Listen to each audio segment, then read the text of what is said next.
I'm 21, and I'm supposed to be getting married in 12 hours.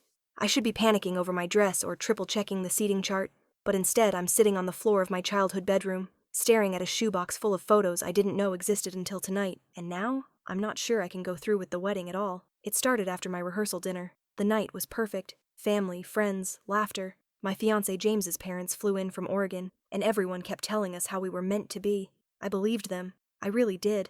Until my mom pulled me aside, saying we needed to talk, and not in the cute, nostalgic, let's go cry over your baby pictures kind of way. Her face looked pale, almost scared. I'd never seen her like that before, not even when my dad left us when I was 10. She told me to come upstairs, and when I followed her to my room, I figured she just wanted to give me some emotional advice before I officially became someone's wife. But instead of words of wisdom, she handed me a shoebox. She didn't say a thing at first, just sat on the edge of my bed while I pulled off the lid. Inside were photos of her. She was about my age, and she wasn't alone. There was a man in almost every picture. Tall, dark hair, easy smile. Not my dad. Not anyone I'd ever seen before, and she was glowing every shot, like I've never seen her glow in any photos with my father. They were holding hands, kissing, dancing barefoot on what looked like a beach. They looked in love. I stared at them, confused, until I saw the date scribbled on the back of one, March 2003. I was born in November of that year. I think that's when I stopped breathing. She didn't drag it out. My mom told me quietly that the man in those photos was her college boyfriend. His name was Drew, and apparently he might be my biological father. Not might, likely, almost definitely. And here's the thing, she'd never told anyone. Not even me. Not my dad. Not her parents. Not her friends. She said she convinced herself it didn't matter because my father, Jason, raised me as his own and signed the birth certificate. They were already married when I was born. He wanted to believe I was his, so they just never did a paternity test. They buried it. Until now, because she said she couldn't keep it from me any longer, not with me walking down the aisle tomorrow. I asked her why now. Why ruin everything right before the biggest day of my life? She said she saw how happy I was with James, and how close I was getting with his family, and she panicked, because apparently, she thinks Drew might be related to James's mother. I laughed when she said it. Like, what? But the look on her face told me she wasn't joking, and then she said something that made my blood run cold. She said Drew's full name was Andrew Callahan, and James's mom's maiden name? Callahan. I just kept saying the name over and over like that would somehow make it less real. Andrew Callahan. James Callahan. James's mother's maiden name is Callahan. I sat there clutching that shoebox of photos while my mom looked like she might pass out. She kept telling me it was probably nothing, just a coincidence, but she didn't even believe herself. She admitted she'd never met James's family before the engagement. She'd only ever spoken to his parents on the phone or in short video chats. Never anything long enough to connect dots or recognize names. I reminded her that James was born and raised in Oregon, and she swore Drew was from the East Coast. But the thing that really got me? She said Drew had disappeared, vanished, when she told him she was pregnant. No goodbye, no nothing. 1 week he was talking about naming the baby, the next he was gone. Get this, she never heard from him again. That part always confused her, because he wasn't the kind of guy to ghost someone. He loved her, she was sure of it. She thought maybe he'd died, or his family had forced him to cut ties. She never really got closure, and Jason, my dad, was already in the picture, already in love with her, already willing to play the hero. So she let him. I just sat there, feeling the blood drain from my face. I wanted to yell at her, shake her, ask her why she would wait 21 years to say anything, but I couldn't even form a sentence. The only thing I could think about was James, the man I'm supposed to marry in 12 hours. My fiancé. What if we're related? The moment the thought crossed my mind, I jumped off the floor and grabbed my phone.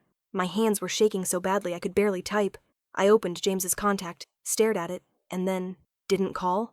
I couldn't. What was I supposed to say? Hey babe, quick question. What's your mom's brother's name? I went to his Instagram instead.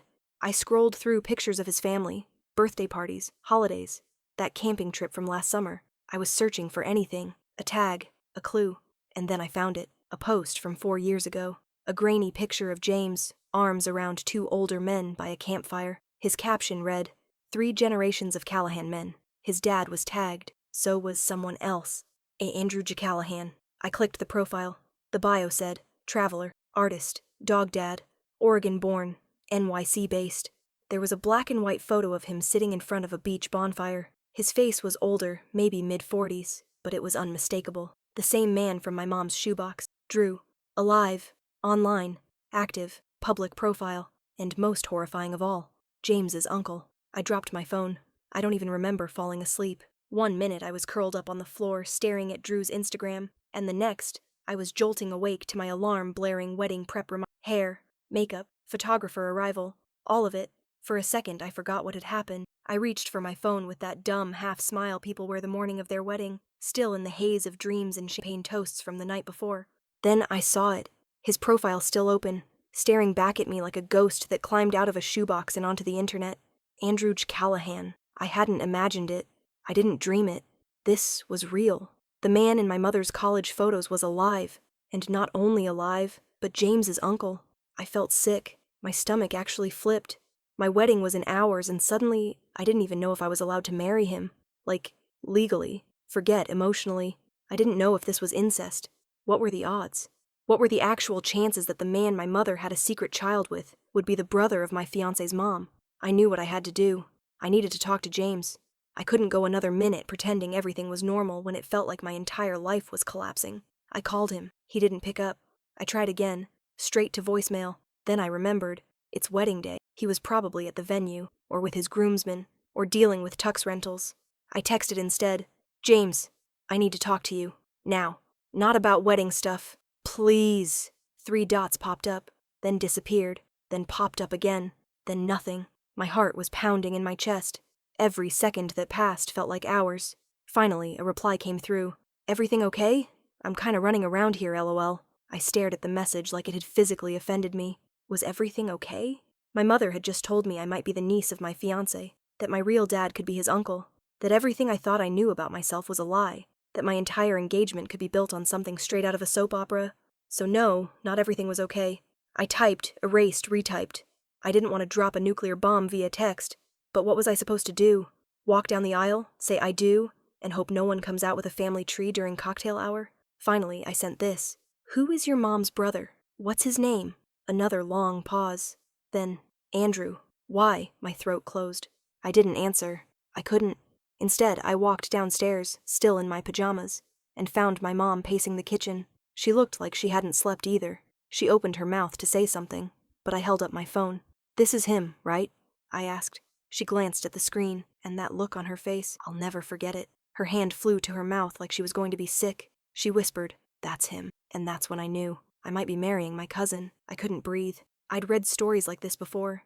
Tabloid-level scandals or wild Reddit posts that ended in DNA tests and family secrets. But never in a million years did I think I'd be the one living it. Not the day of my wedding. Not when I'd already picked the napkin colors and had my bouquet chilling in a vase. My mom looked like she was about to pass out. I, on the other hand, felt something worse. Numb. She sat down at the table, hands trembling, and kept whispering the same thing. I didn't know. I didn't know. She said it like a prayer. Like if she said it enough, the universe would undo whatever this was. That somehow it would make the situation less real. But I didn't care about excuses. I needed answers. I needed facts. Because in that moment, my entire identity was under question. Who was I? Was I Jason's daughter? Or was I the product of a summer romance between my mother and her college boyfriend, who just so happens to be James's uncle? Was this even legal? Was I about to become Mrs. James Callahan? My cousin? I stood there, holding the kitchen counter, trying not to collapse. My mom kept talking, but it all felt muffled, like my ears had stopped working. She was rambling about timelines, saying she didn't know Drew had siblings, that she'd assumed he was an only child, that he told her he'd grown up mostly alone, that she thought his family was from somewhere else. Every word just made it worse. I looked her dead in the eyes and asked the question I had been avoiding since last night. Do you think Drew is my father? She went quiet. Then, slowly, she nodded. Not confidently, not dramatically. Just a quiet, tired nod, like she'd been waiting 2 decades for someone to finally ask. That was it. I ran upstairs, grabbed the envelope I had kept tucked in the top drawer of my dresser, the one with my birth certificate, and yanked it open. It said Jason was my father, legally. But now? Now it felt like a piece of fiction. A beautiful lie, written in cursive. I texted James again.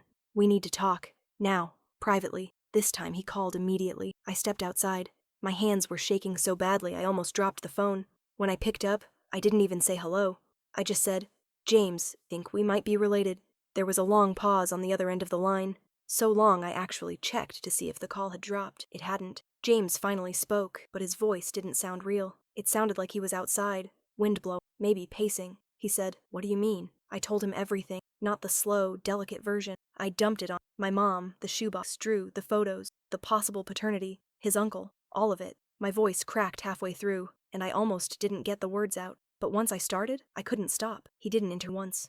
When I finally ran out of breath, All I could hear was him breathing, that slow, stunned inhale people do when they're trying not to. He said, "Okay, first of all, we don't know anything. Second, no way. My uncle doesn't have a." He would have said something, and I said, "Would he have?" And James went quiet again. Because the truth is, no one really knows what their family's hiding. We think we do, but most of us are just living in whatever story we've been handed. I could hear him getting worked up. He kept saying this was insane, that it wasn't possible, that we couldn't just cancel the wedding because my mom had a bad feeling.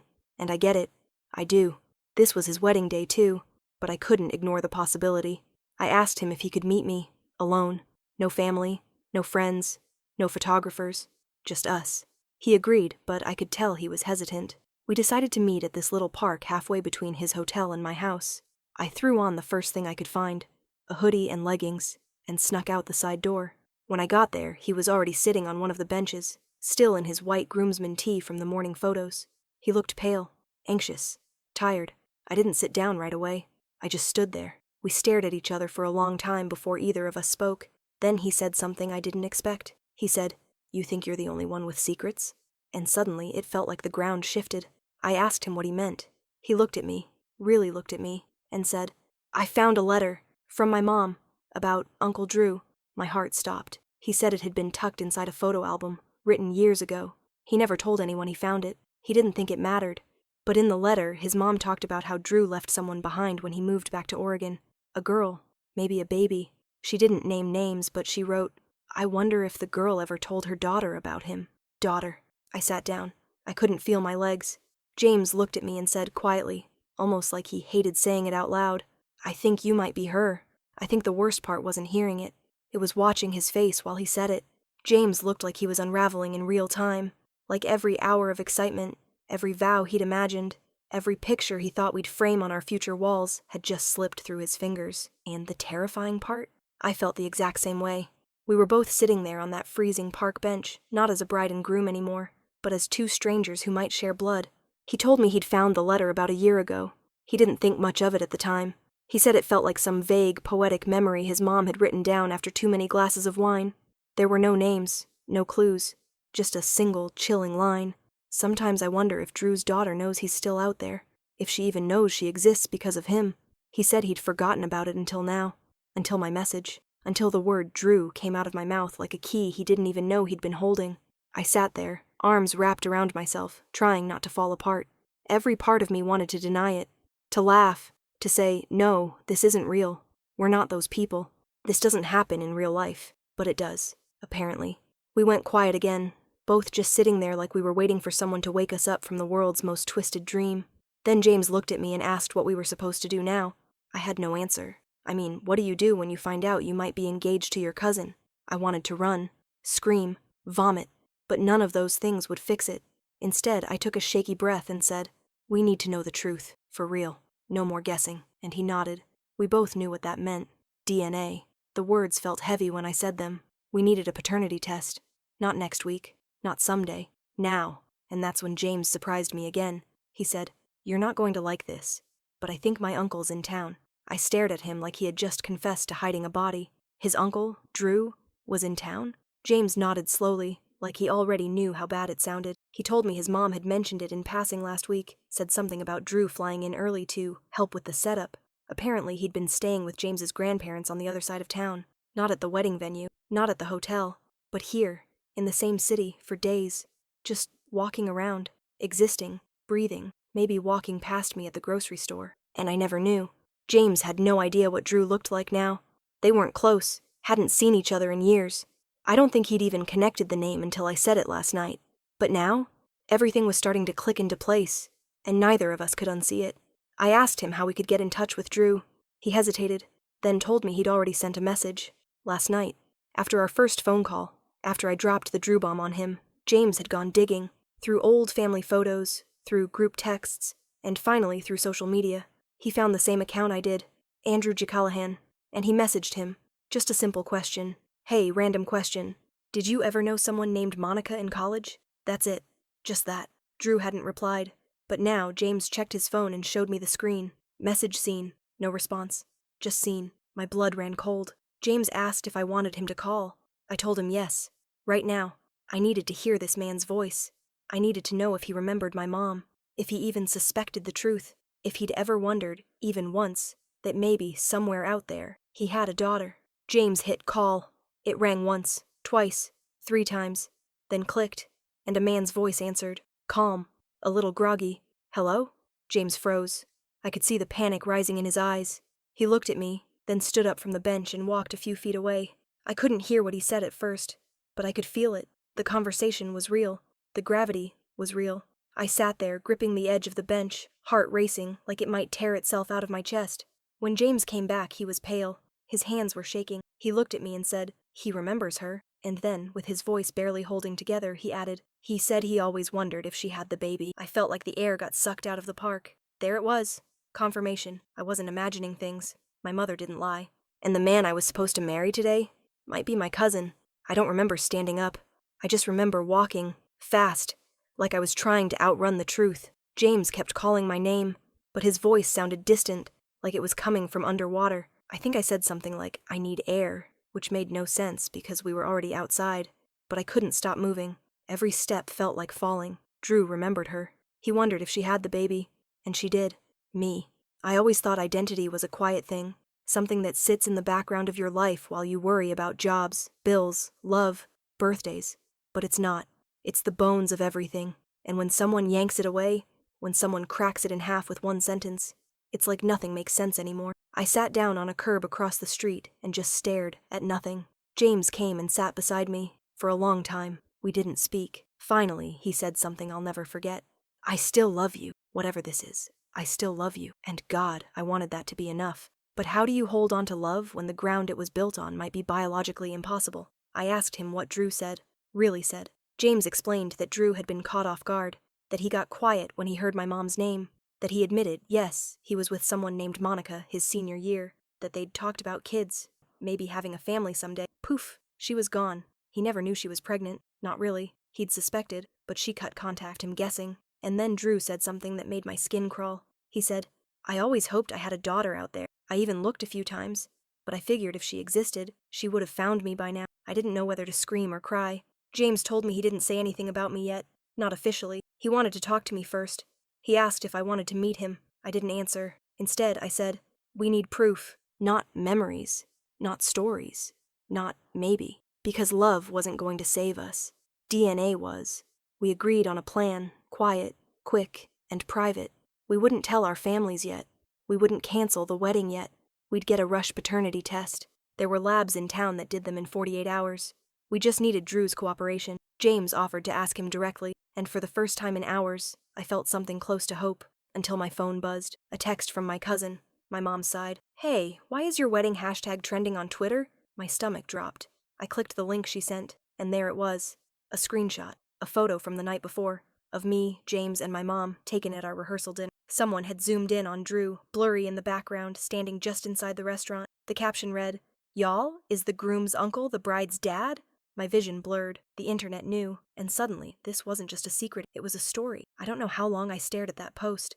Everything around me went quiet. The kind of quiet that comes before something explodes. James was next to me, still talking. Something about the paperwork. Drew agreeing to meet. But his words faded into the background as my thumb hovered over the screen. My face, James's face, and Drew in the blurry background. Like a specter, no one noticed till it was too late. A viral post. Tens of thousands of views, a thread forming below it with people dissecting everything from our family resemblance to our seating chart. They were guessing, speculating, dragging my mother, tagging accounts, even posting side-by-side comparisons of me and Drew with lines drawn between. One reply hit me the hardest. It's giving Dad was the best man, and just like that, my wedding was becoming. James saw it. His jaw clenched so hard I thought his teeth. He grabbed his phone and started typing furiously, but I stopped him. Told him not to respond.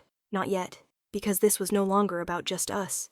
It was about everyone, our families, our guests, the venue, the officiant, the people already flying in, the bridesmaids who'd just finished steaming their dresses, the groomsmen who were probably drinking beer and laughing, completely oblivious. James and I sat in silence while the internet tore through the scraps of our life, and then my phone rang. It was my mother. I almost didn't answer, but something told me I had to. The first thing she said, "Don't go through with it." Not even a hello. Not a single breath wasted.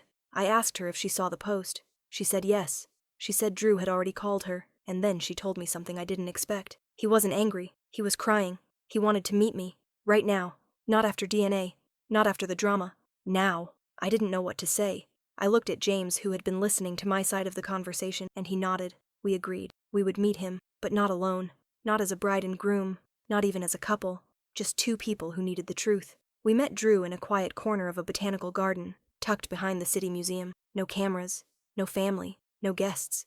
Just three people, standing awkwardly between rose bushes and reality. I don't even know what I expected to feel. Anger, closure, connection. But when I saw him, older than the pictures, a little thinner, lines around his eyes, I didn't feel any of that. I felt sad. Sad for the version of my life that never got to exist.